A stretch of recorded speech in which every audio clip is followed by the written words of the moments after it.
전심으로 또 주님 앞에 우리가 기뻐하며 또 우리를 구원하신 또 하나님 나라의 백성으로 우리를 이 자리에 불러주신 그 주님 앞에 우리가 감사하며 함께 예배하고 싶습니다. 이 시간 마음 모아서 우리 같이 한번 기도하실 때에 하나님의 그 크신 사랑과 은혜를 우리가 기억하면서 하나님 아버지, 지난 한 주간도 주님의 은혜 가운데 우리를 지켜 보호하여 주셨다가 우리를 이 자리에 불러주셔서 감사합니다. 이 시간 그 주님의 은혜 앞에 전심으로 화답하며 반응하는 귀한 예배 시간 될 수 있도록 나의 심령을 새롭게 하여 주시옵소서라고 우리 시간 함께 같이 기도하면서 살아계신 주님 앞에 주일 예배 올려드리도록 하겠습니다. 같이 기도하시겠습니다.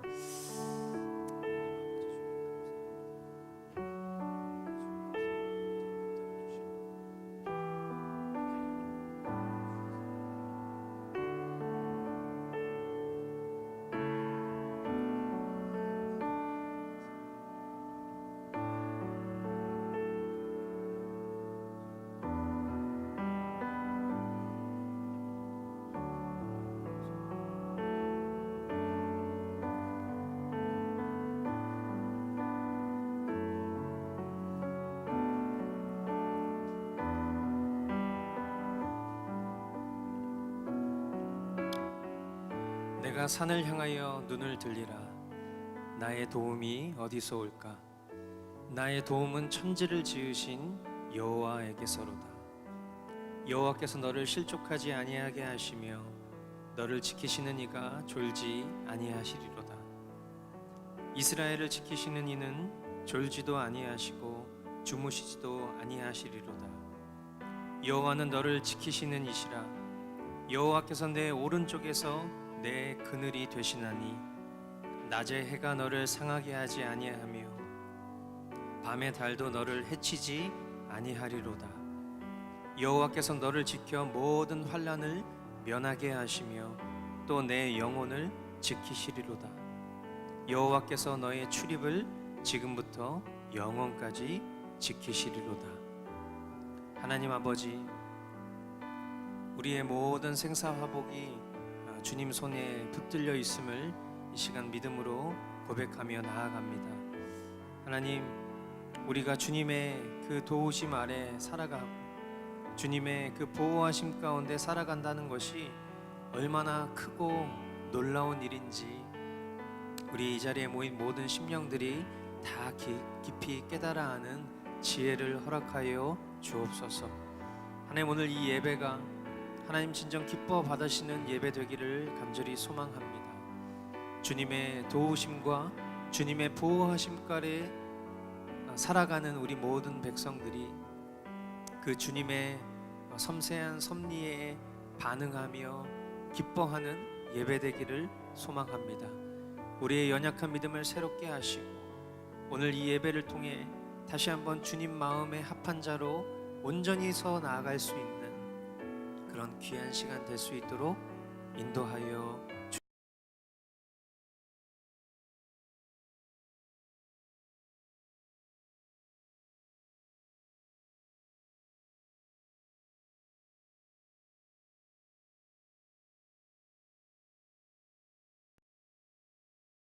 나는 전능하신 아버지 하나님, 천지의 창조주를 믿습니다.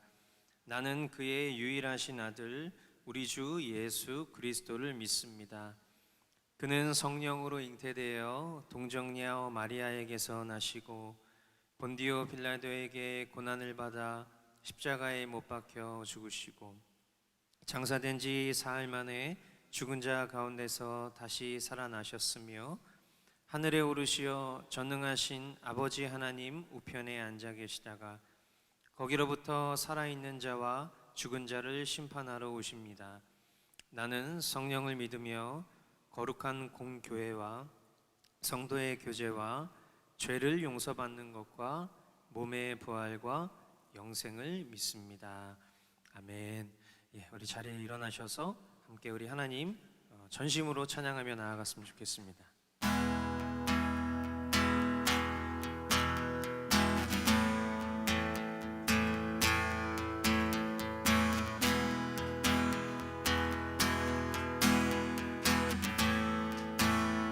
천사 찬송하기를 천사 찬송하기를 거룩하신 그 주께 영광 돌려보내세 구주 오늘 나셨네 크고 작은 나라들 기뻐 화답하여라 영광 받을 왕의 왕 베들레헴 나신 주 영광 받을 왕의 왕 베들레헴 나신 주 이날은 주가 지으신 날 이날은 주가 지으신 날 기뻐하고 즐거워하세 오 이날은 주가 지으신 날 기뻐하고 즐거워하세 주를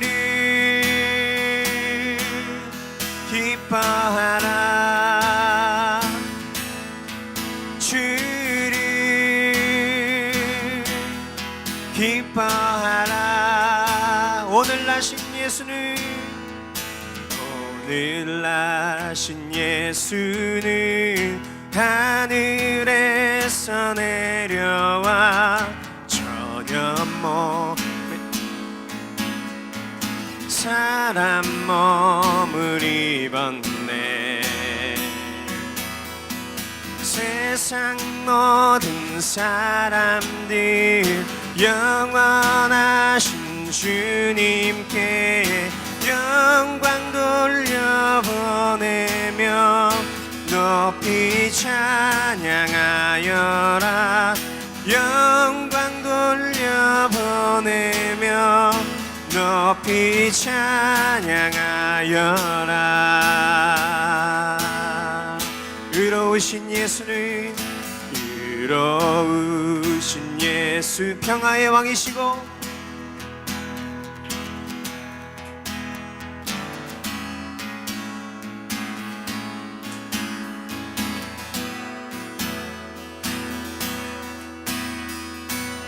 죄인들을 불러서 죄인들을 불러 거듭나게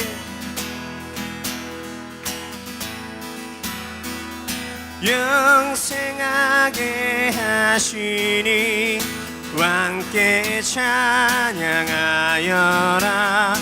영생하게 하시니 왕께 찬양하여라 우리 모두 주님 앞에서 기뻐하며 주를 찬양 오 존귀하신 우리 주님을 기뻐하며 찬양하세 주를 기뻐라 아멘 주를 기뻐하라 주를 기뻐하라 기뻐하라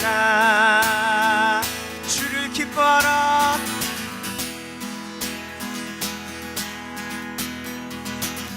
우리 마지막으로 다시 한번 주를 기뻐하라 주를 우리 가운데 나신 주님 우리를 영원한 생명으로 인도하신 주님 기뻐하라 기뻐하라 아멘 우리 가운데 나신 주님 오늘 그 주님을 예배하는 날 주님을 전심으로 기뻐하기를 소망합니다 주님 참 반가운 성도요 참 반가운 성도여 다 이리 와서 베들레헴 성 안에 가 봅시다 저 구유에 누이신 아기를 엎드려 아멘.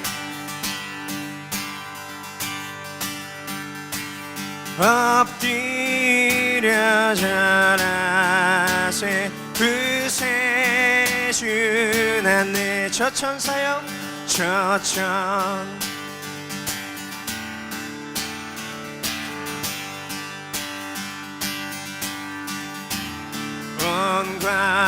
온광활한 천지에 울리어라. 주 하나님 앞에는 영광을 돌려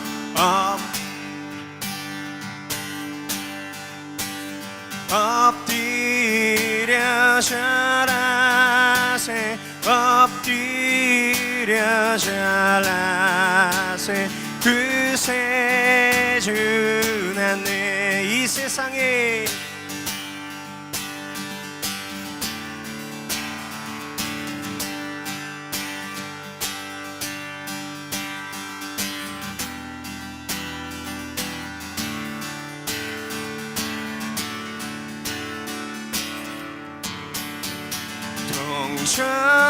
동정녀의 몸에서 나시었으니 엎드려 절하세 엎드려 절하세 엎드려 절하세 그새 주났네. 여호와의 여호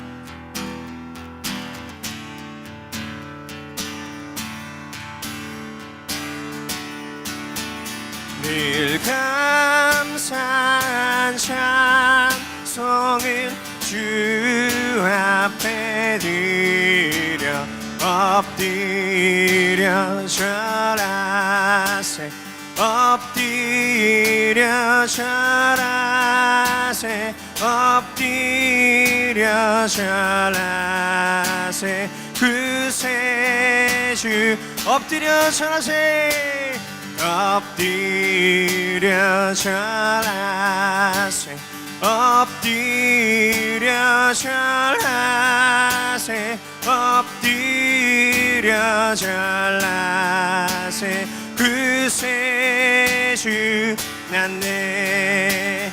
그새 주났네. 그새 주났네. 할렐루야.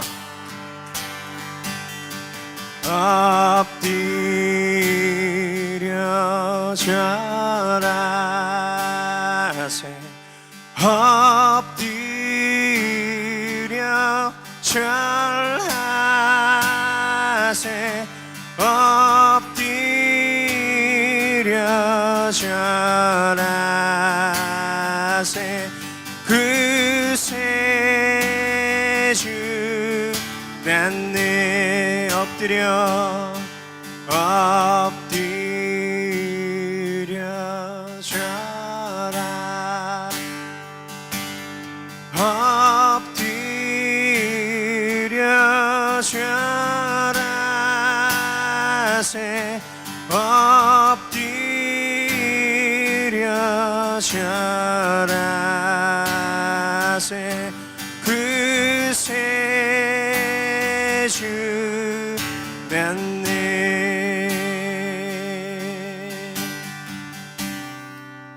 우리 조용히 자리에 앉으시면서 우리 계속해서 주님 앞에 찬양하며 나아갔으면 좋겠습니다.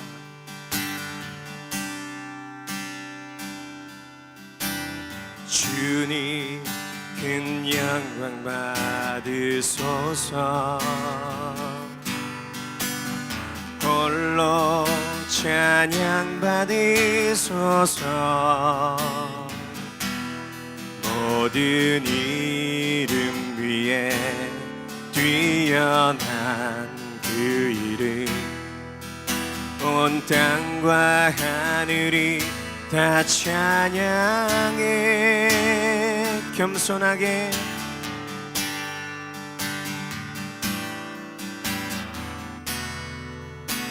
주 이름 앞에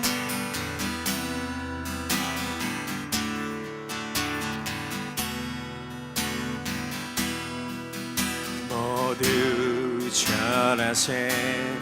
독생자 예수 주님께 찬양 드리리. 모든 영광과 존귀와 능력 받으소서. 받으소서. 영광과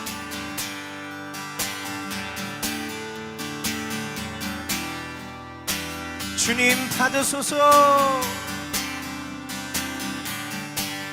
주님 받으소서. 그리스도 살아계신 하나님. 우리 자매님들 고백합시다. 주님 큰 영광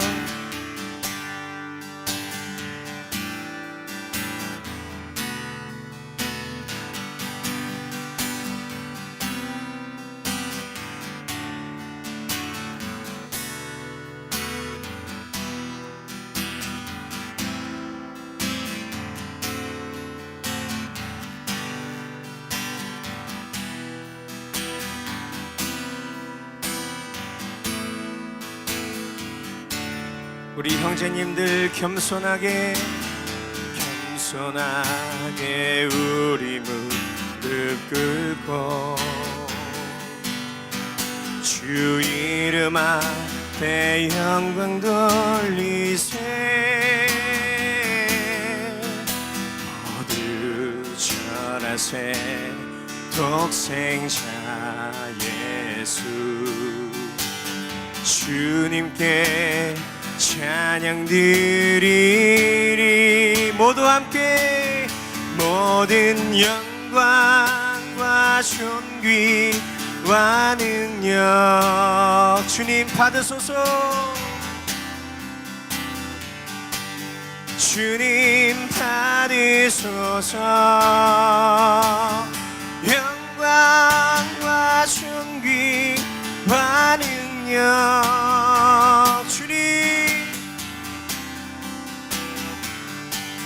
주님 받으소서. 그리스도 살아계신 하나님. 모든 영광과 존귀와 능력 받으소서.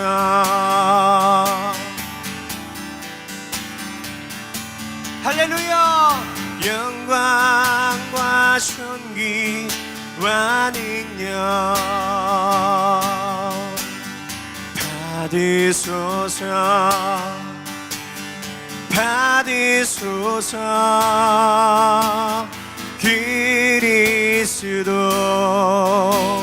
살아계신 하나.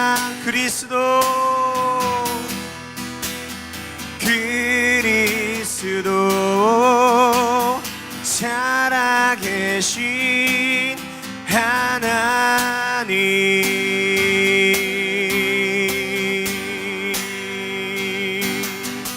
아멘. 주님께 영광의 박수 올려드립시다. 할렐루야. 주님 모든 영광과 존귀를 받게 합당하신 주님이십니다. 주님. 아멘. 우리를 위해서 하나님 앞에 우리 장윤혁 형제가 기도하도록 하겠습니다.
아멘.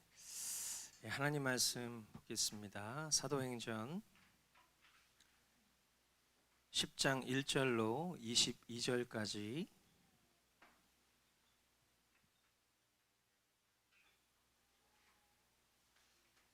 사도행전 10장 1절로 22절까지 교독으로 말씀 보고 마지막 22절 한 목소리로 읽도록 하겠습니다. 가이사랴에 고넬료라는 사람이 있었는데 그는 이탈리아 부대라는 로마 군대의 백부장이었다.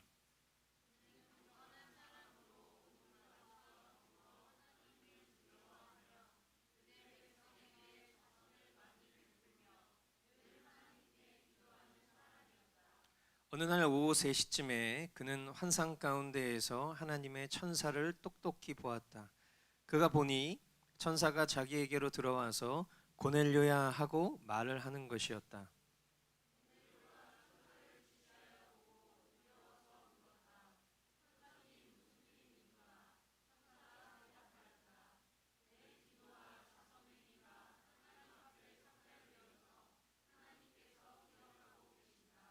이제 욥바로 사람을 보내어 베드로라고도 하는 시몬이라는 사람을 데려오너라.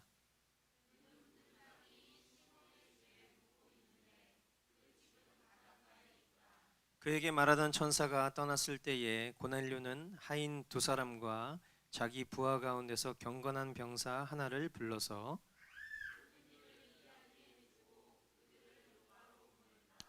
이튿날 저들이 길을 가다가 욥바에 가까이 이르렀을 때에 베드로는 기도하려고 지붕으로 올라갔다. 때는 오정쯤이었다.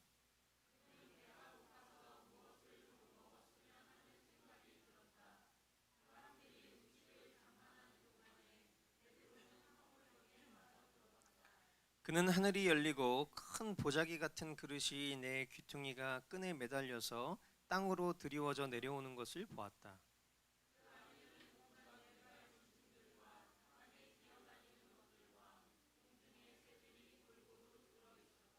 그때 베드로야 일어나서 잡아먹으라 하는 음성이 들려왔다.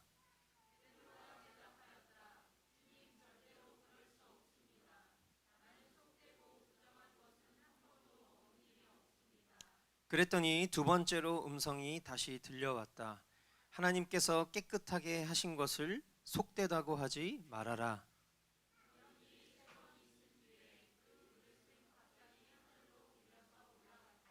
베드로가 자기가 본 환상이 대체 무슨 뜻일까 하면서 속으로 어리둥절하고 있는데 마침 고넬료가 보낸 사람들이 시몬의 집을 찾아서 문 앞에 다가섰다.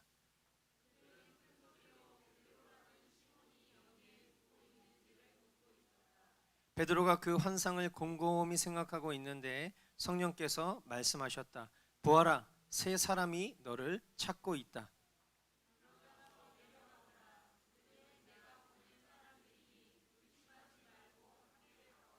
그래서 베드로는 그들에게 내려가서 물었다. 보시오, 내가 당신들이 찾고 있는 사람이요, 무슨 일로 오셨소? 고넬료라는 백부장이 보내서 왔습니다. 그는 의로운 사람이요 하나님을 두려워하는 사람입니다. 그는 온 유대 백성에게 존경을 받고 있습니다. 그는 사람을 보내어 당신을 집으로 모셔다가 말씀을 들으라는 지시를 거룩한 천사에게서 받았습니다. 아멘. 아멘. 오늘 말씀의 본문은 그 본문의 배경은 가이사랴라는 그런 지역입니다. 이 가이사랴라는 지역은 지중해 연안에 위치한 해안 도시인데 헤롯 왕 그리고 이 로마의 총독들이 그 세대를 거쳐서 계속 머물러 있었던 그런 어떻게 보면 왕의 도시, 통치의 도시, 또 행정의 도시라고 이야기할 수 있는 곳이 가이사랴예요. 이 가이사랴라는 지명 자체가 우리가 보편적으로 이 로마 황제를 이야기할 때 시저 이렇게 표현하죠, 그죠? 그러니까 뭐 카세르 이렇게 표현하기도 하는데 시저라고 하면서 이제 그걸 통칭하여서 마치 우리가 뭐 이집트의 바로 왕 다 바로잖아요. 그런 것처럼 이 로마의 총독들이 이제 시저라고 이렇게 불리우는 건데, 그 시저라는 로마 총독의 이름을 딴 도시 이름이에요. 그러니까 그 이제 이 가이사랴가 이제 영어로 보면은 시세리아라고 되어 있거든요. 그러니까 시저의 뒤에 어, EA가 붙어 있어요. 그러니까 이제 그 시저가 머무는 그런 도시인 거예요. 그러니까 굉장히 어떻게 보면 뭐 특권 계층들이 굉장히 머물러 있을 것이고, 그리고 그 지역은 해안 지역에 접경해 있기 때문에 굉장히 여러 가지로 굉장히 좋은 그런 도시인 것이죠. 근데 이제 제가 얘기하고 싶은 건 뭐 지명이 아니라, 우리가 뭐 가이사랴 이런 것들을 많이 접하고 가이샤 뭐 이렇게 할 때 이게 도대체 뭐지? 그냥 이렇게 막연하게 생각할 수 있는데, 한 번쯤은 좀 짚고 넘어가고 싶었던 것이고, 중요한 것은 지명이 아니라 이 가이사랴에 고넬료라는 로마 군인이 살고 있었다는 거예요. 근데 이 고넬료라는 사람은 성경이 잘 기록되어 있는 것처럼 이 이탈리아 부대의 백부장이다. 그러니까 우리로 따지면은 100명 정도의 부하를 거느리는 책임자니까 중대장 같은 그런 사람인 것이죠. 성경은 이 고넬료를 이렇게 설명을 합니다. 2절 말씀에 보니까 그는 경건한 사람으로 온 가족과 더불어 하나님을 두려워하며 유대 백성에게 자선을 많이 베풀며 늘 하나님께 기도하는 사람이었다. 여러분도 잘 아시겠지만 혼자 신앙생활 하는 것도 되게 어려워요. 그죠? 혼자 신앙생활 하면서 하나님 경외한다는 것 굉장히 어렵습니다. 근데 고넬료는 자신의 가족까지도 함께 하나님을 경외하는 그런 가정으로 잘 이끄는 사람이었다는 거예요. 그러니까 우리가 제일 신앙생활하기 힘든 데가 어디예요? 집이에요, 집. 그죠? 우리 서로의 연약한 그런 허물들을 너무나 잘 알고 있는데, 그 과정 가운데에서 그리스도인으로서 하나님을 믿는 사람으로서 본을 보이면서 그들로 하여금 자기가 믿는 하나님께로 인도하고 또 그들이 잘 이끌림을 받는 일만큼 어려운 일이 없는 거예요. 그죠? 그러니까 우리가 교회에 와서 막 서로 되게 막 거룩하고 경건한 모습을 보이다가 집에 가가지고 말 막 하고 막 너저분해가지고 막 그러게 막 서로 막 이렇게 막 바늘로 콕콕 찌르고 막 이러면은, 그때 마음 가운데 실족하는 마음이 들면서 네가 믿는 하나님 나도 믿고 싶지 않아, 뭐 이런 마음이 드는 게 이제 보편적으로 우리가 많이 가지고 있는 그런 연약함인데, 물론 우리가 그 연약함을 마땅한 것으로 여기면 안 되겠죠. 근데 이 고넬료라는 사람은 경건한 사람으로 온 가족과 더불어 하나님을 두려워할 수 있도록 인도할 만큼 아주 훌륭한 사람이었다는 거예요. 그리고 또 자선을 많이 베풀고 기도하는 사람이라고 성경은 설명을 하고 있습니다. 우리가 지난 시간에도 살펴본 것처럼 예수님을 믿지 않는 사람 가운데에도 선행에 열심인 사람들이 있을 수 있다. 그죠? 그런데 중요한 것은 우리의 의와 또 우리의 열심으로 선행을 하는 것보다 더 중요한 것은 하나님을 사랑하는 사람, 정말 우리가 하나님과 동행하면서 하나님의 마음에 합한 자로 살기를 원하는 사람은 우리가 무언가 선행에 열심을 내지 않아도 하나님의 마음이 충만한 사람은 그의 삶이 구제와 선행으로 드러날 수밖에 없다. 그러니까 우리가 어떻게 하면 내가 가진 것을 누군가에게 좀 열심히 베풀면서 살아갈 수 있을까를 고민하면, 내 힘과 열심으로 고민하면 그 사람 지쳐요. 그리고 그 사람 반드시 서운해해요. 내가 누군가한테 막 열심히 베풀고 막 노력했는데 그 사람 나한테 그런 관심을 보이지 않는 것 같거든. 그리고 내가 뭔가 이렇게 막 열심히 했는데 사람들이 인정해주지 않으면 그 마음 가운데 불편함이 있거든요.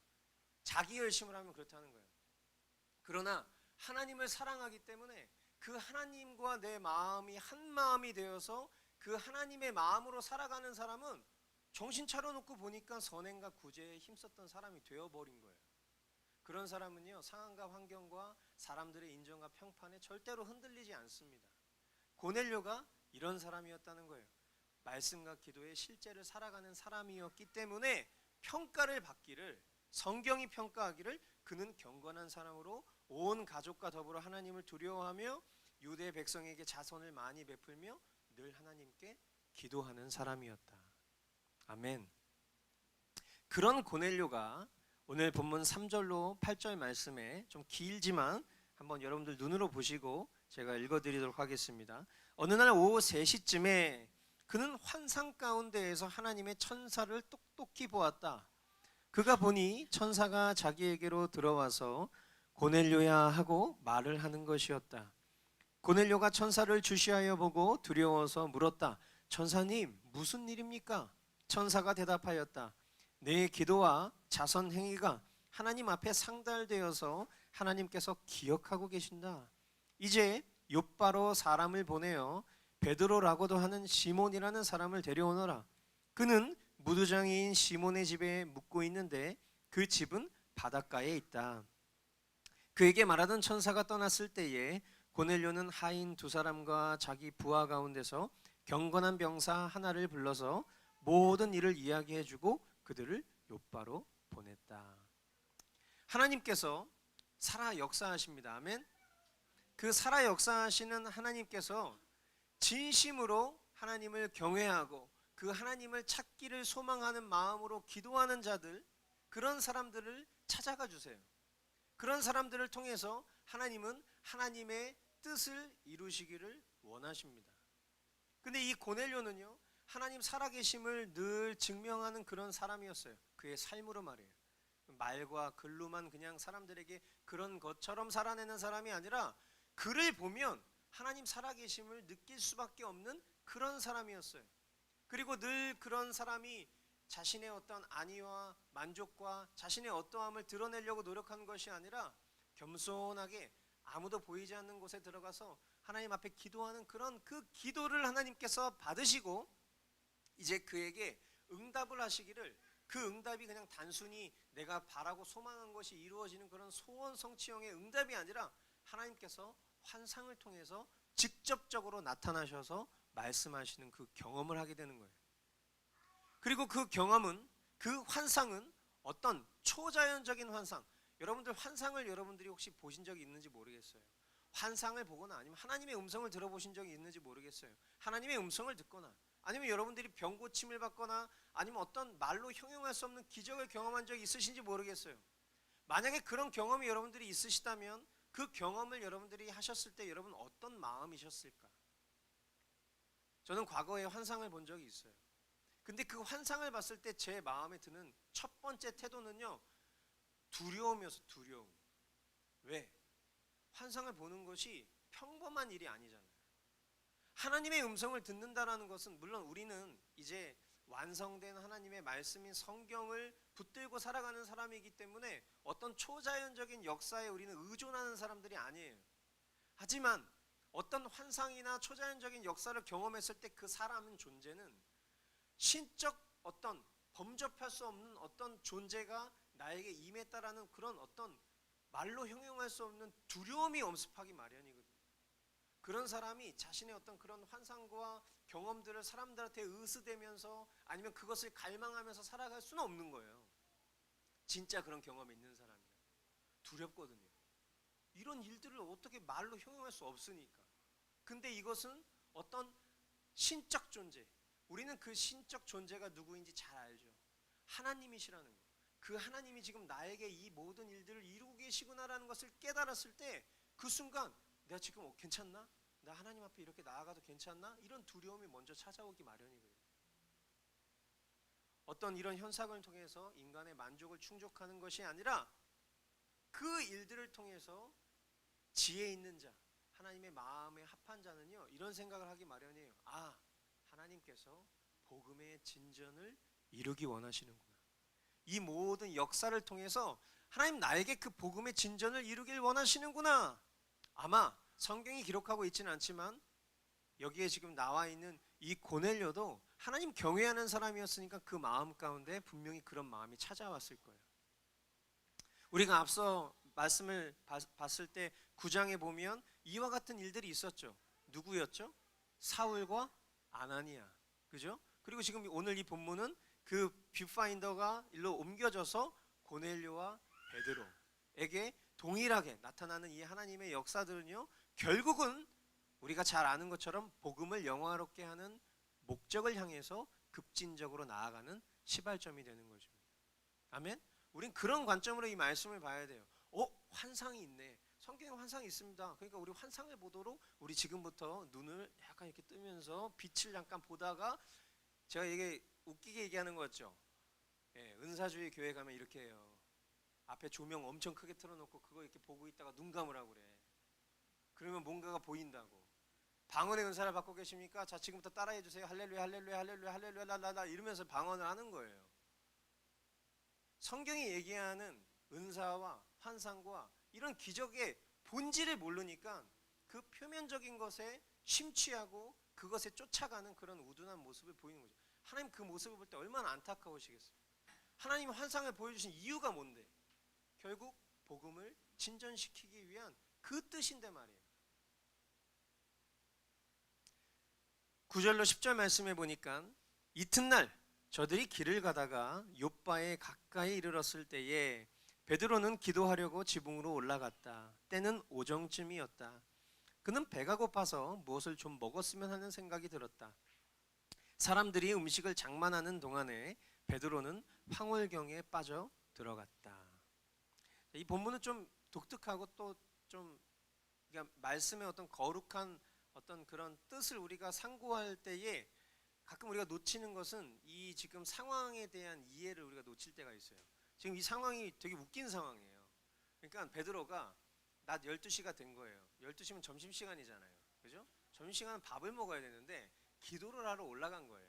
그러니까 뭐 지붕이라고 표현되어 있는데 사실은 뭐 우리로 따지면 약간 다락방 같은 거예요. 그러니까 뭐 지붕이 이렇게 있으면 그 기둥이 이렇게 있고 그 위에 빈 공간을 말하는 거예요. 그러니까 기도하러 올라갔는데 보통 이제 이 시대에는 그런 공간에서 낮잠을 자기도 하고 그리고 뭐 이렇게 창고로 쓰기도 하는 그런 공간인 거예요. 근데 이제 워룸인 거죠. 기도를 하러 이제 베드로가 하필이면 12시에 올라간 거예요.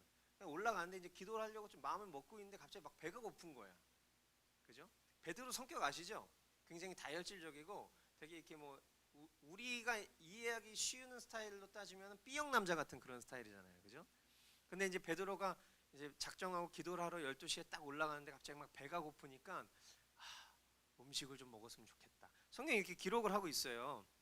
뭘 좀 먹었으면 좋겠다. 이런 생각이 들었다는 거예요. 그죠?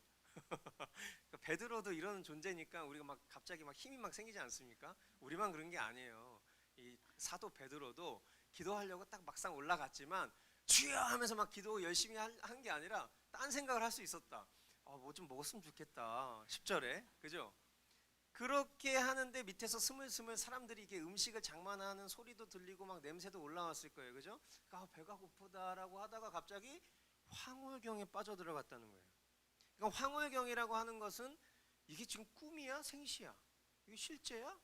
이게 꿈이야? 지금 되게 헷갈리는 뭔가 말로 형용할 수 없는 그런 초자연적인 현상이 이 베드로에게 임했다라는 거예요. 하나님 얼마나 그 위트 있고 재밌으신 분이냐면 음식 생각을 하고 있는 그 베드로에게 이 이후에 나오는 음식을 통해서 복음을 깨닫게 하시는 놀라운 역사를 이뤄가시는 거예요. 그죠? 그러니까 우리가 하나님을 뭔가 이렇게 오해할 때가 참 많은데 하나님 우리 아버지시잖아요. 그죠? 그러니까 우리의 마음을 잘 헤아리신다고요. 그러니까 하준이가 제 앞에서 껄렁껄렁 하면서 이렇게 딱 돌아다니자 그러면 저는 딱 알아요. 얘가 뭘 원하는지. 지금 축구를 하고 싶거나 아니면 축구를 보고 싶거나. 예, 아빠 앞에서 껄렁껄렁거리면서 막 이러고 돌아다니면 그러면 이제 제가 뭔가 이렇게 기름을 살짝 부어주면 막 타오르거든요. 그런 것처럼 하나님이 이 베드로를 너무 사랑하시는 거예요. 베드로가 기도하러 올라가는 그 마음의 중심 자체가 너무 기쁜 거야. 근데 베드로가 딱 기도하려고 했는데 배가 고프거든. 음식 생각이 갑자기 나기 시작하는 거든. 근데 하나님이 야, 너 지금 뭐 하는 거야? 너 태도를 분명히 해. 이런 하나님이 아니라 그 음식 생각을 하고 있는 그에게 황홀경, 환상을 통해서 이제 그 음식을 비유로 복음을 이야기하시길 원하시는 그런 하나님이심을 우리는 보고 있어요. 자, 하나님이 어떻게 역사하시는지 11절부터 우리 14절까지 말씀 같이 한번 보겠습니다.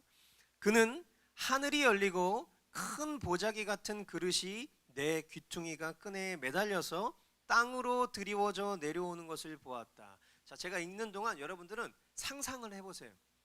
하늘이 열리고 큰 보자기 같은 그릇이 내 귀퉁이가 끈에 매달려서 땅으로 드리워져 내려오는 것을 보았다.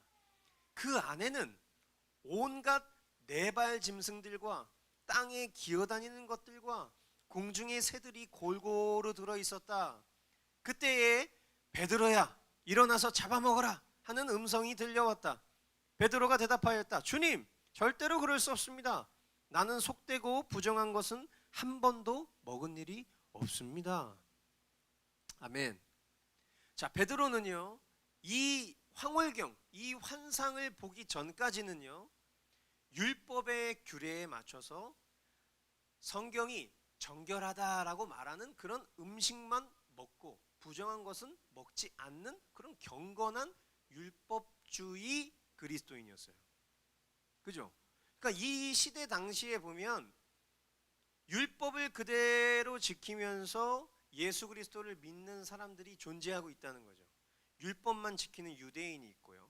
그리고 전혀 다른 이방인이 있는데 그 중간 지대에 예수 그리스도를 믿게 된 그런 유대인들 가운데에는 여전히 율법을 지키고 있는 그리스도인밖에 없었던 거예요. 그죠? 지금 이 본문까지는 말이에요. 하나님은 규례들을 통해서 하나님의 택한 백성과 이방인의 경계를 딱 세워주셨어요. 그래서 이방인과 다른 게 있다면 겉으로 봐도 저 사람은 유대인이야, 저 사람은 하나님의 백성이야 라는 것이 그의 라이프 스타일이라든지 외형의 모습이라든지를 통해서 구분이 될 수 있었단 말이에요. 그런데 이러한 규례는 저와 여러분들이 너무 잘 아는 것처럼, 그리고 오늘 이 시간에 여러분들이 깨닫길 원하는 것처럼 예수 그리스도의 십자가 사건으로 말미암아 더 이상 필요 없게 되었습니다.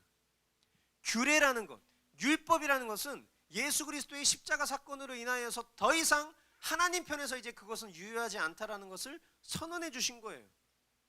그것을 한 번도 깨닫고 경험하지 못했던 베드로 누구예요? 예수님 수제자 아니에요, 수제자. 그러니까 그리고 예수님께서 그 베드로를 개발하시면서 그 초대교회의 반석으로 삼으실 것을 말씀하셨단 말이에요. 그러니까 예수님이 그냥 말씀하신 것도 그냥 상징적으로 허투루 말씀하신 것이 아니라 이런 사건들을 여러 다른 제자들이나 아니면 앞에 본문에 나왔었던 바울을 통해서 그 일을 이루실 수도 있었겠지만 베드로에게 그 일을 먼저 딱 얘기하시는 것을 저는 확인할 수 있었어요. 아, 하나님 그냥 말씀하시는 분 아니구나. 그 전에 얘기하셨던 것들 다 신실하게 꼼꼼하게 지키시는구나. 이 베드로에게 이 놀라운 우리가 알고 있는 이 복음, 이것을 처음으로, 자 베드로 잘 들어. 너 그동안 너 열심히 규례 지키고 율법 성실히 수행하면서 나를 따르느라고 고생 많았어. 근데 이제부터 더 이상 그거는 너의 삶 가운데 필요 없는 거야 라는 것을 처음으로 보여준 사건이에요. 이 사건에 대해서 훗날 사도 바울은 골로새서 2장을 통해서 이렇게 이야기합니다. 같이 한번 좀 읽어볼까요? 시작. 그러므로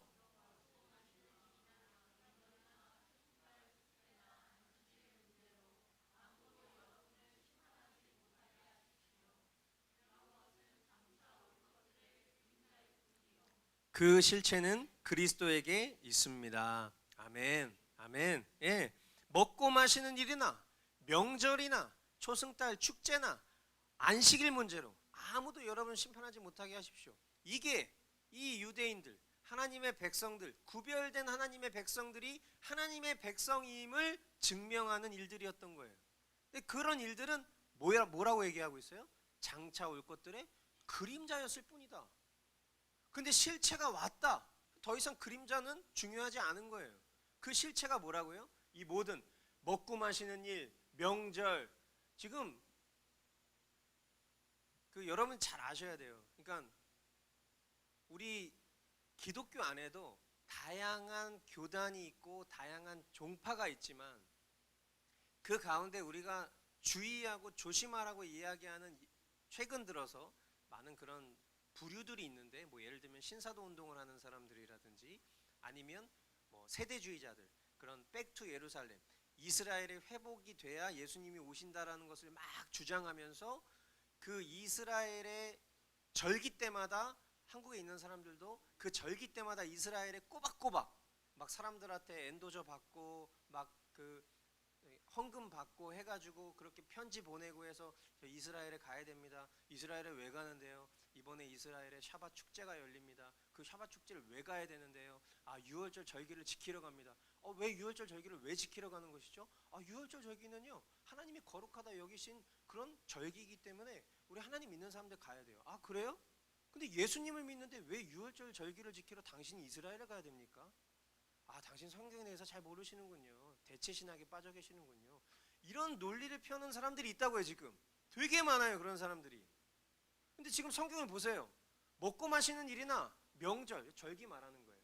그럼 뭐 유월절, 예수님으로 다 완성된 그런 절기들, 초승달 축제나 지금 뭐 블러드문 막 이런 거 할 때 막 사람들 막 이스라엘 가가지고 거의 주님 오실 것 같은 것처럼 막 가면서 막 그 막 14년에 한 번씩 빨간 달로 바뀌고 막 레드 그 블러드문 그 해가지고 막 거기 가잖아요.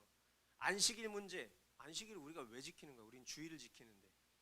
아무도 여러분을 심판하지 못하게 하십시오. 이런 것들은 장차 올 것들이 그림자일 뿐이라 그 실체는 그리스도에게 있다. 성경이 이렇게 명백하게 얘기하고 있는데 저거 왜 지키고 싶겠어요? 지금도 예수님을 믿는다고 하는데 왜 저거 지키고 싶겠어요?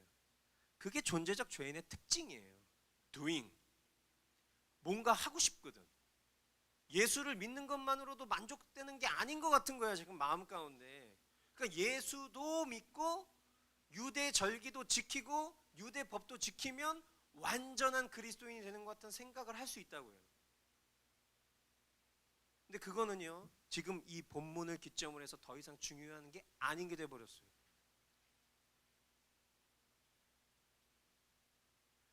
여러분, 자, 말씀이 있어요. 그리고 해석이 있어요. 여러분은 이 말씀과 해석 중에 무엇에 더 경중을 두시겠어요? 정말로 말씀이 있고 해석이 있는데 여러분 정말 말씀에 경중을 두시겠어요? 네.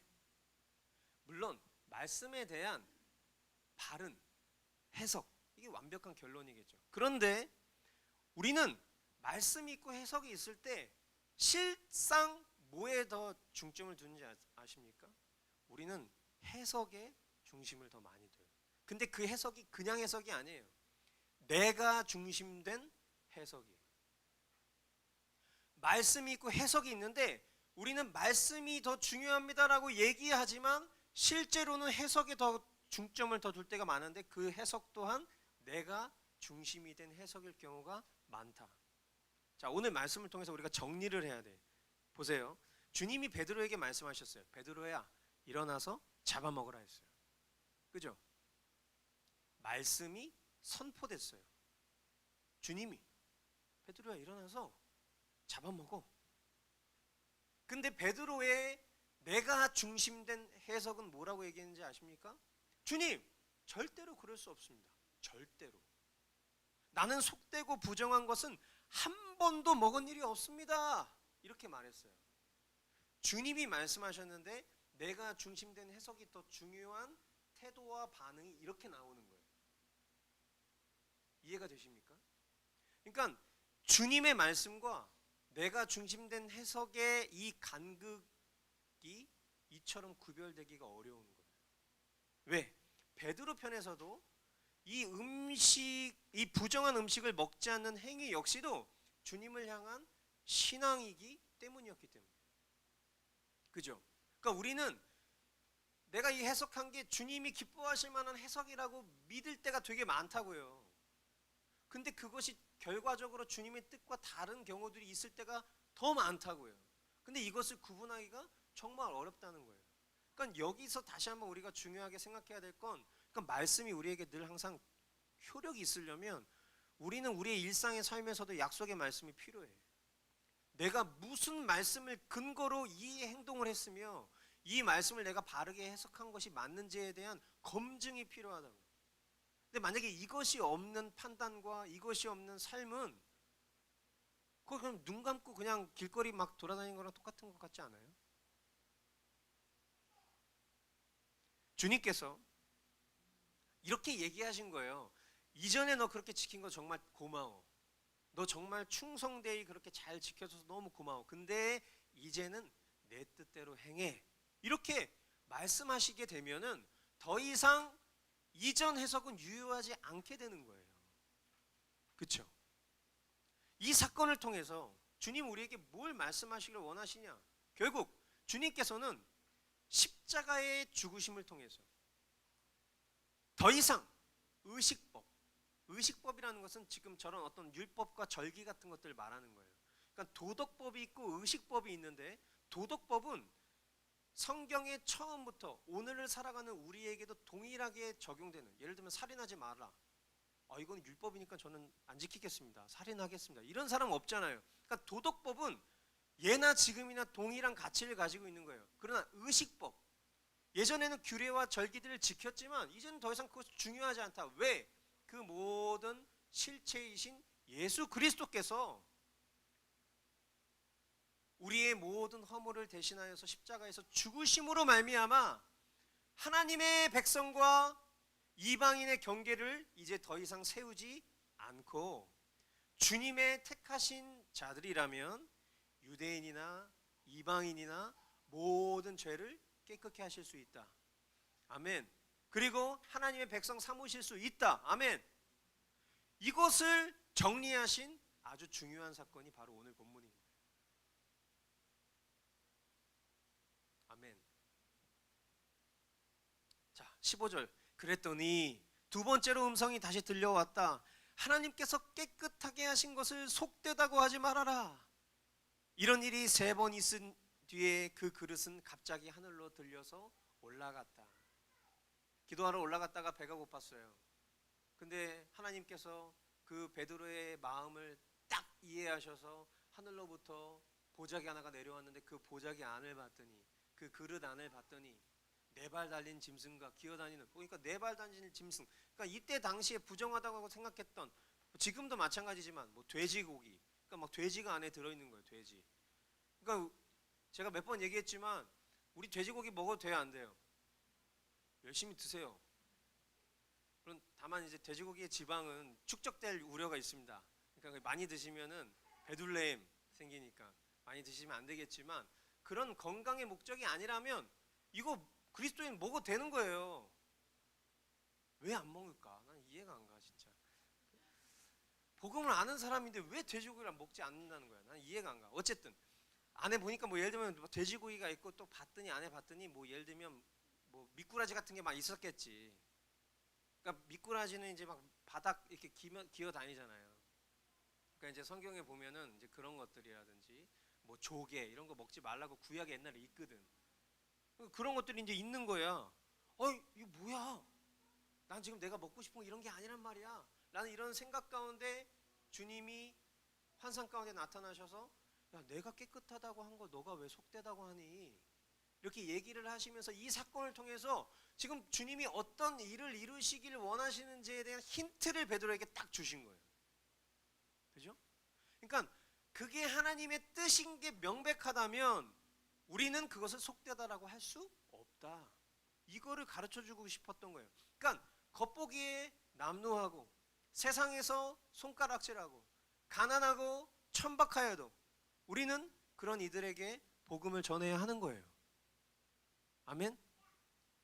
주님께서 택하신 사람을 찾아가는 일이 전도거든요. 우리는 주님이 택하신 사람이 누군지 몰라요. 그러니까 때를 어떤지 못 어떤지 복음을 전해야 되는 거예요. 근데 내가 복음을 전했는데 전혀 내가 복음을 전하고 싶지 않은 사람한테 복음을 전하는 건 싫어해. 그죠? 이 교회에 누굴 초대하고 싶어. 근데 내 스타일인 사람, 나랑 좀 뭔가 쿵짝이 잘 맞을 것 같은 사람한테는 내가 어떻게 해서든지 복음을 전하려고 노력을 열심히 한다고요. 근데 그렇지 않은 사람한테는 그런 노력을 하고 싶은 마음이 없는 거야. 왜? 잘못 얘기했다 저 사람 우리 교회 올 것 같으니까. 내가 짊어지고 책임져야 될 것 같으니까 두려운 거지. 이 지금 얘기 들으면서 전혀 딴 사람 얘기 같은 거였죠. 근데 우리 얘기예요, 사실은. 하나님이 깨끗하다 하신 것을 우리가 속되다라고 생각하는 인식과 정서가 그렇게 많다고요. 저부터도 그래요, 저부터도. 막 이상한 사람도 있어요, 제 주변에도. 그래서 막 저한테 막 우리 교회 오겠다고 막 이런 사람도 있다고. 그럼 대답을 안 해, 내가. 나쁜 놈이 아주. 제가 이 설교를 준비하면서 주님이 제 마음을 치셨어요. 정말. 주님은 그냥 가만히 계셨는데 그냥 나는 한 대 맞은 기분이 들더라고.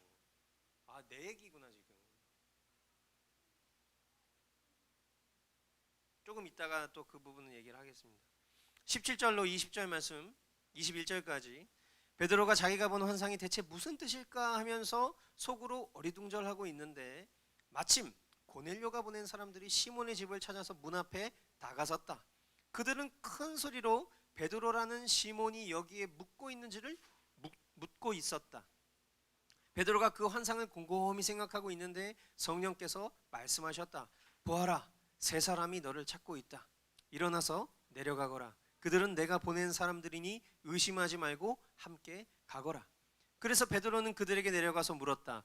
보시오, 내가 당신들이 찾고 있는 사람이요, 무슨 일로 오셨소? 자, 하나님의 이 놀라운 섭리는요, 한치의 오차도 없이 정확합니다. 베드로가 도대체 이게 무슨 환상일까? 지금 아직까지 이 베드로 편에서는 이게 무슨 환상인지 지금 해석이 안 된 상황이에요. 그죠? 배는 고파 죽겠는데 하나님 나타나셔가지고 느닷없이 이상한 환상을 보여주시니까 도대체 이게 무슨 환상일까라는 고민하고 있는데 베드로에게 성령님이 말씀을 통해서 이 모든 환상에 대한 확증을 확인시켜 주시길 원하신 거예요. 그게 뭐예요? 고넬료가 보낸 사람. 시간대에 이 성령께서 역사하시는 흔적들을 막 우리에게 보여주고 있는 것인데 베드로가 이렇게 뭔가 의구심을 갖고 있을 때 성령께서 자, 내가 보낸 사람들이 지금 밖에 도착했어. 세 사람 있어. 에? 정말요? 라고 딱 나가봤더니 정말 있는 거야, 사람들이. 근데 이 사람들도 마찬가지로 고넬료를 통해서 하나님의 천사가 나타나서 그 베드로 찾아오라고, 베드로를 통해서 내가 할 말이 있다고, 그래서 사람 보내서 온 거거든요. 이틀 걸쳐서. 어떻게 시간 타이밍이 딱 맞는 거예요. 하나님 역사가 이런 거거든요. 베드로가 이쯤 되면은 이거 정말 주님이 역사하신 게 분명하구나 이런 마음이 들었던 거예요. 그러니까 보세요. 내가 당신들이 찾고 있는 그 베드로인데 무슨 일 때문에 오셨어요? 딱 이렇게 얘기를 했더니 그 베드로를 향해서 고넬료가 보낸 사람들이 마지막 21절에 이렇게 얘기해요. 첫 만남 첫 대화인데 잘 보세요. 고넬료라는 백부장이 보내서 왔습니다. 그는 의로운 사람이요 하나님을 두려워하는 사람입니다. 그는 온 유대 백성에게 존경을 받고 있습니다. 그는 사람을 보내어 당신을 집으로 모셔다가 말씀을 들으라는 지시를 거룩한 천사에게서 받았습니다. 자, 첫 만남 첫 대화. 자, 베드로는 무슨 사람이에요? 히브리 민족, 유대 사람, 이스라엘 사람이라고. 고넬료는 어디 나라 사람이에요? 아까 어디라고 그랬어요? 이탈리아. 이탈리아의 백부장이라고 그랬잖아요. 자, 유대인인 베드로 편에서 지금 이 고넬료에 대한 인트로듀스를 들은 거예요.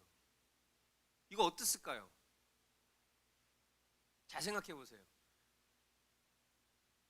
거룩한 유대인 편에서 지금 이 이탈리아 이 이방인에 대한 소개를 이 세 사람이 했어요. 이걸 딱 들었을 때 베드로 마음이 어땠을까요? 웃기지도 않은 거야. 원래대로였다면 베드로 입장에서라면 웃기지도 않은 거예요. 뭐? 의로운 사람이라고? 하나님 두려워하는 사람이라고? 이방인이 온 유대 백성한테 존경을 받고 있다고? 우리 민족이 존경한다고 그 사람을? 그 이상한 사람들 아니야? 그 지금 변질된 유대인들 아니야 지금?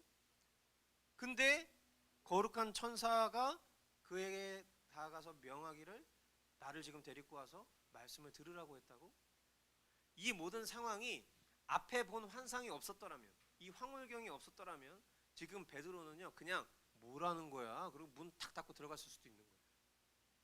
근데 이 모든 상황을 딱 봤을 때 지금부터 놀라운 역사가 일어나겠구나. 하나님이 계획하신 그 놀라운 역사가 오늘 지금 이 순간부터 이 서막이 열리겠구나라는 게 베드로 마음 가운데 팍 왔을 거라고 저는 생각해요. 이 제가 자의적인 해석이라고 보기 어려워요. 정말 그런 마음이 들었을 거라고 저는 생각해요. 만약에 베드로가 앞에 그 황홀경을 경험하고 했었던 그런 상황에서 하나님 말씀에 자기 해석과 불순종으로 반응했었더라면 이 장면에서 베드로는 그 고넬료의 사람들에게 복음을 전하지 못했을지도 몰라요.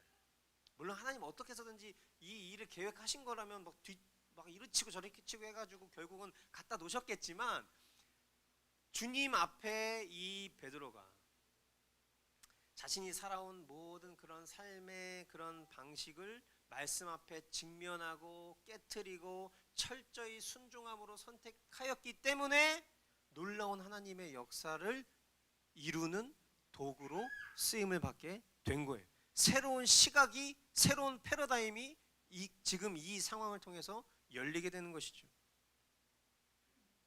이것이 오늘 저와 여러분들에게 주님이 말씀하시길 원하시는 거예요. 자, 한번 따라해 주시겠어요? 우리는 하나님께서 깨끗하게 하신 것을 속되다고 하지 말아야 합니다. 아멘이십니까? 예, 하나님이 깨끗하다고 하신 것을 우리는 속되다고 하면 안 돼요. 이것은 특별히 우리가 복음을 전할 때 그 복음을 전하는 대상자에게 취해야 될 태도인 거예요. 우리는 연약해요. 우리는 인정할 수밖에 없어요. 우리는 연약한 존재, 그죠? 그러다 보니까 우리는 내 의도와 상관없이, 내 의지와 상관없이 우리는 사람의 외모나 어떤 사회적인 위치, 학벌, 재물, 왜 처음 만났는데 우리 항상 물어보는 거 그런 거잖아요.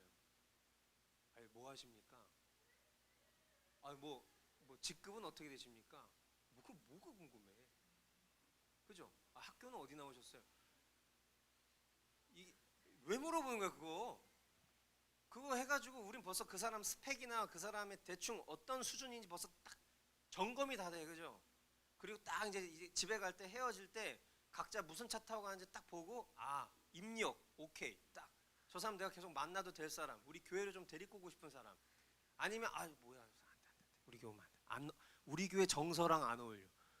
그 무슨 기준이야? 제 얘기하는 거예요. 신앙생활 할 때도 아까도 얘기했지만 내 스타일인 사람, 나랑 케미가 잘 맞을 것 같은 사람, 뭔가 통할 것 같은 그런 사람을 찾아서라도 우리가 복음을 전하고 싶어하고 교회로 데려오려고 하는데, 뭔가 내 스타일 아니고 나랑 좀 다르고 좀 불편하고 세상 가운데 별 볼 일 없어 보이면 스스로 판단하면서 복음 전하기를, 교회로 초청하기를 꺼리는 경우가 있다는 거예요. 근데 여러분 잘 기억하세요. 진짜 은혜를 입은 사람, 자신이 내가 어디로부터 왔는가, 내가 어떤 공로를 받았는가, 내가 어떤 자격을 얻었는가, 내가 어떤 존재가 되었는가를 깨닫는 사람은 은혜를 입은 자기가 어떤 존재인지를 아는 사람은 말이에요. 어떤 결론에 이르냐면 정말 속된 건 나라는 걸 알아요. 그죠? 정말 속된 존재는 나라는 거. 우린 죄된 존재 이렇게 표현하잖아요. 정말 죄된 존재가 나라는 거, 정말 구분되고 어울리기 힘들고 인정받기 어렵고 천대받아 마땅한 죄된 존재가 나라는 걸 안다고요. 그런 나를 주님이 깨끗하다, 너 깨끗해, 나의 어떠함과 상관없이 주님이 그냥 선언하시기를, 가나야 너 깨끗하다, 그렇게 해주신 거예요. 죄로 얼룩진 내 영혼을 예수 그리스도의 보혈로 깨끗하게 씻어주셨어요. 아멘. 죄로 뒤덮인 그 누더기 옷을 벗겨주시고 예수 그리스도의 의의 옷을 입혀주셨어요. 아멘. 이제는 그 누가 뭐라고 해도, 나랑 어울리기 싫어해도, 별 볼 일 없는 사람처럼 취급해도 하나님 나라 백성으로, 왕 같은 제사장으로, 하나님의 자녀된 신분으로 바꾸어 주셨습니다. 할렐루야. 아멘. 이 고백이 여러분의 고백이 되길 바랍니다. 이 자격에 대한 인정이 여러분들의 고백이 되길 원해요.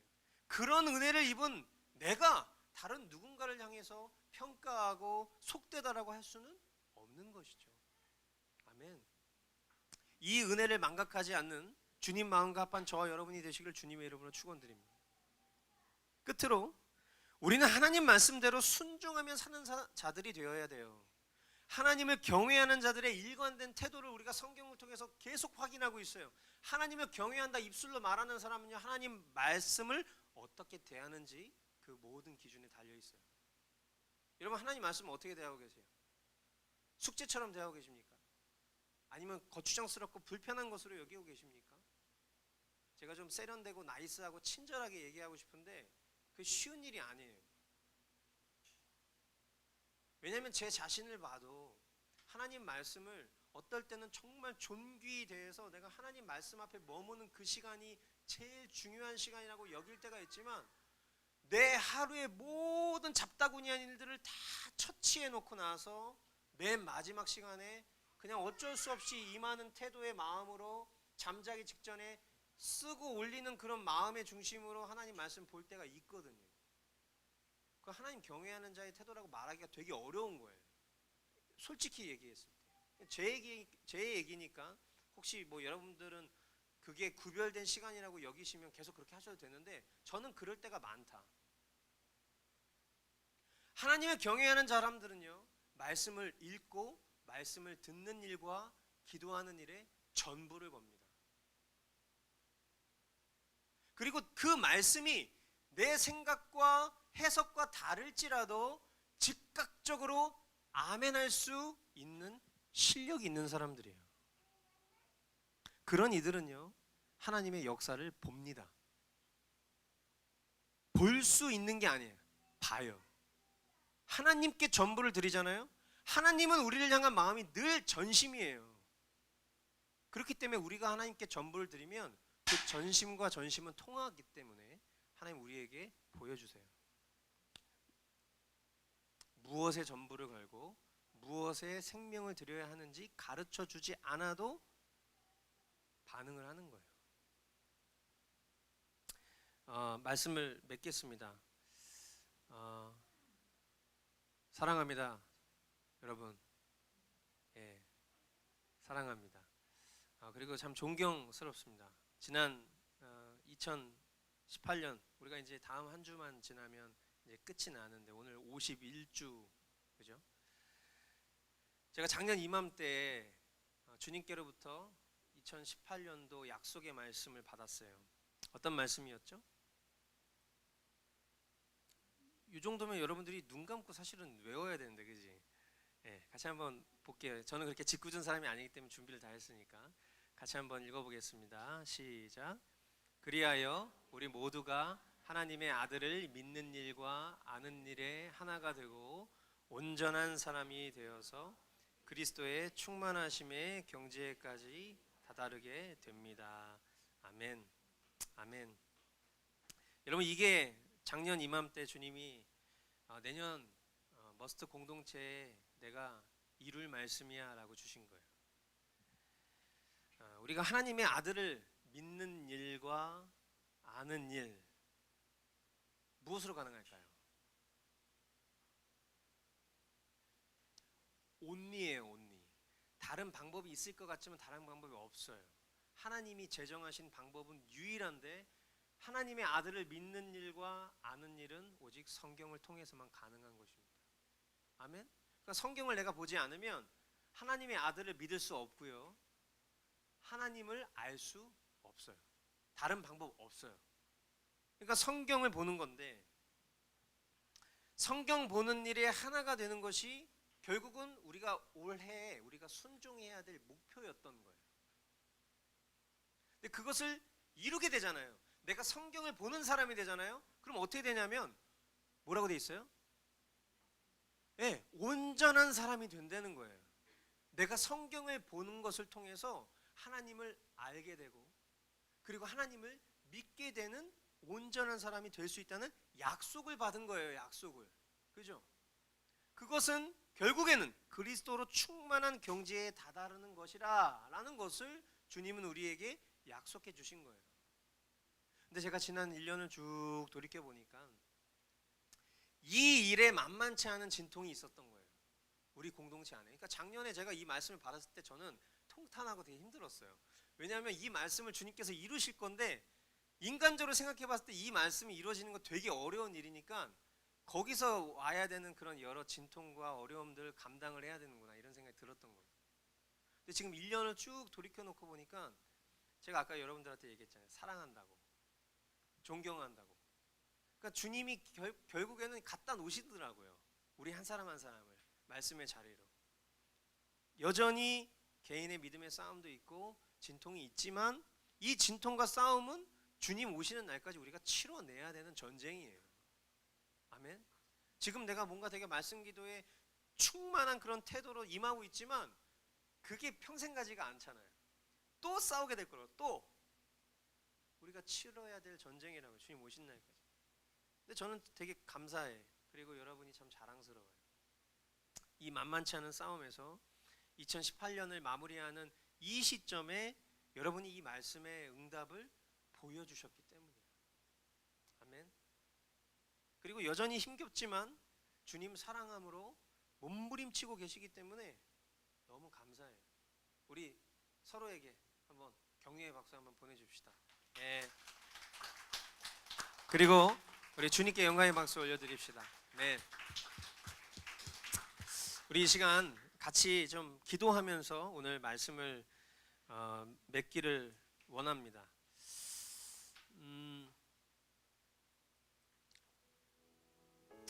오늘 이 말씀 준비하면서 또 이 말씀을 이렇게 정리할 때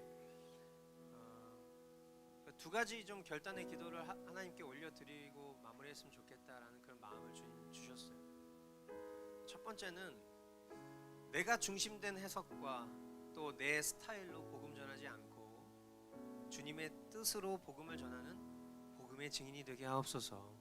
우리 그렇게 좀 주님 앞에 기도했으면 좋겠어요. 그리고 또 한 가지, 말씀과 기도의 자리를 이전보다 더욱 일관되게 또 진실하게 전심으로 지키며 믿음의 진전을 이루는 자가 되게 하옵소서. 아멘이시죠? 예, 우리 이 두 가지 기도 하나님 앞에 오늘 결국 이 말씀을 통해서 주님이 우리에게 결론 찍게 하시는 이 두 개의 고백을 우리로 받아내기를 원하시는 주님이십니다. 우리 이 시간 함께 결단의 기도 올려드리면서 주님 앞에 나아갔으면 좋겠습니다. 같이 한번 좀 기도하겠습니다. 하나님 아버지 주님 감사합니다. 주님 이 시간 주님께서 오늘 이 말씀을 통해서 우리에게 하나님 복음을 전하는 자의 태도를 깨닫게 하시고 하나님께서 깨끗하다 하신 것에 대해서 내가 속되다 할 수 없는 존재임을 다시 한번 기억하게 하시고 내가 어디로부터 왔고 또 내가 어떤 공로를 입었고 또 내가 어떤 자격을 입은 자가 되었는지를 주님 깨닫게 해주시니 주님 감사합니다. 하나님 그런 내가 주님 앞에 살아가는 태도 또한 전심이어야 할진데 하나님 말씀과 기도로 거룩하여지는 그런 아버지 하나님 우리의 삶이 주님 앞에 온전히 이루어질 수 있도록 주님 붙들어 주시고 함께하여 주시옵소서. 하나님 우리 귀한 성도들의 삶 가운데 아버지 하나님 주님의 마음이 더 풍성하게 임하기를 소망하오니 주님 완전히 지켜 순종할 수 있는 하나님의 사람들 다 될 수 있도록 주님 붙잡아 주시고 인도하여 주시옵소서. 주님 기대합니다. 주님께서 행하실 일들을 기대하오니 주님 붙들어 주시고 인도하여 주시옵소서. 주님 함께하여 주시옵소서. 주님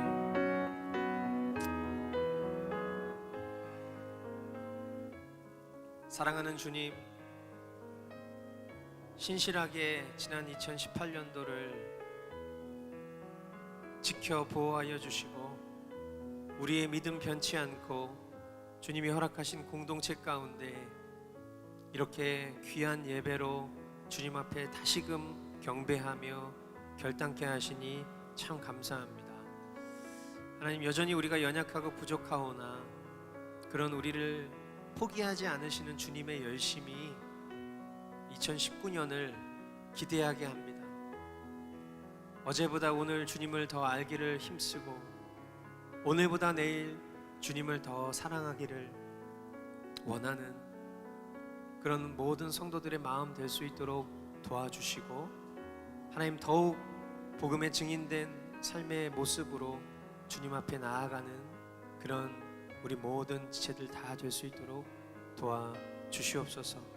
이 시간 주님 앞에 귀한 예물 드릴 때에 하나님, 이 예물이 우리 마음의 중심을 담은 전부가 되게 하시고 하나님께 우리의 삶을 드려 예수 그리스도를 증거하는 그런 우리의 헌신된 삶을 주님 복내려 주시옵소서. 이 시간 주님께서 우리의 심령을 새롭게 하사 주님 앞에 전부로 나아오신 주님 앞에 우리도 전부로 반응하는 우리 모두 되게 하옵소서. 이루실 주님 기대하옵고 존귀하신 예수 그리스도의 이름으로 기도드리옵나이다. 아멘. 예, 우리 함께 찬양 주님 앞에 올려드리면서 준비하신 예물 하나님 앞에 올려드리겠습니다. 십자가의 복음 긴 세월 방황 속에 실패로 쓰러진 날 일으키시네. 십자가의 복음 상한 영혼들에게 믿음으로 의롭다 칭하여 주시네. 오직 주를 믿는 자에게 의를 주시는 하나님의 지혜, 이제는 예수 그리스도로 옷 입고 의인의 삶을 살리라. 내가 복음을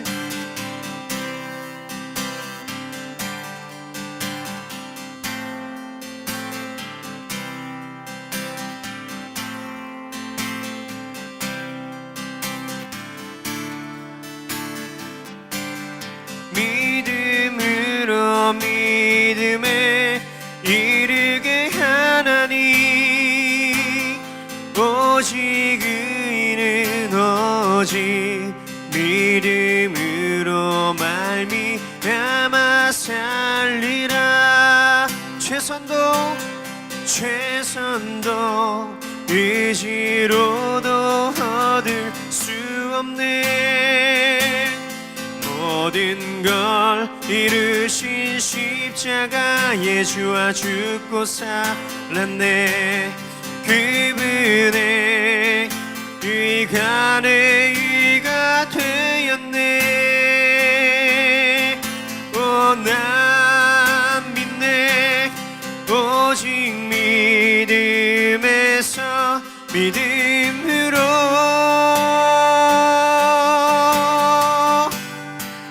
내가 복음을 부끄러워하지 아니하노니. 아멘.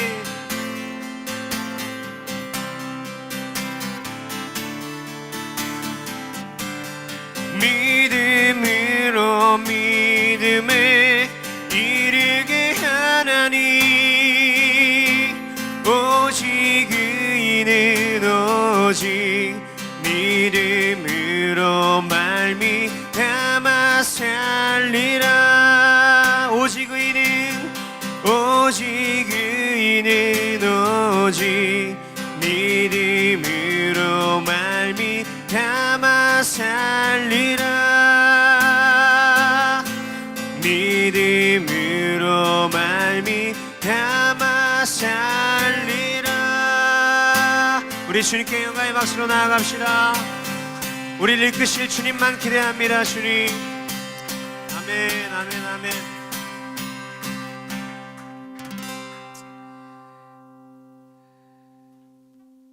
이제는 우리를 죄악 가운데에서 구원하신 아들 예수 그리스도의 은혜와 하나뿐인 아들을 우리에게 전부로 내어주셔서 우리 한 사람 한 사람을 향한 그 사랑을 확증하신 성부 하나님의 지극하신 사랑과 지금 이 순간에도 우리와 동행하사 하나님 아버지의 뜻을 따라 살아가기를 도와주시며 믿음의 주요 온전케 하시는 예수 그리스도를 집중할 수 있도록 인도하시는 성령 하나님의 위로 교통하시는 은혜가,